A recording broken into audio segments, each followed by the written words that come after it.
Ihr habt den ganzen Tag gewartet drauf, dass hier mal was passiert. In dieser gottverdammten Stadt, ich glaub, da ist man echt frustriert. Ich glaub, da liege ich ganz richtig. Hier ist nicht wirklich etwas wichtig. Ihr wollt einfach nur raus.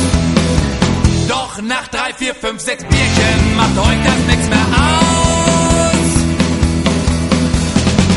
Wir haben ein Leben lang gewartet auf den großen Plattendeal, sind doch niemals richtig gestartet. Und ich hab so das Gefühl, es wird wohl nichts mehr mit uns werden. Doch ich will mich nicht beschweren, wir hatten Spaß, wir waren dabei.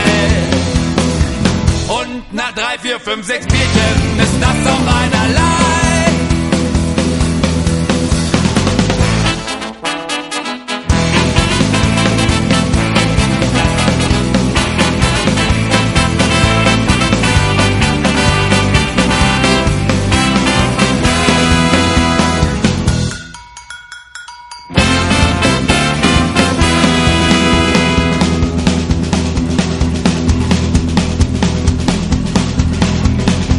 Du hast ein Leben lang gewartet auf die Revolution. Che Guevara-T-Shirts an, doch was bedeutet das schon? Dieser Welt geht's nur ums Geld, nur das Äußere zählt, es ist ein reines Jammertal.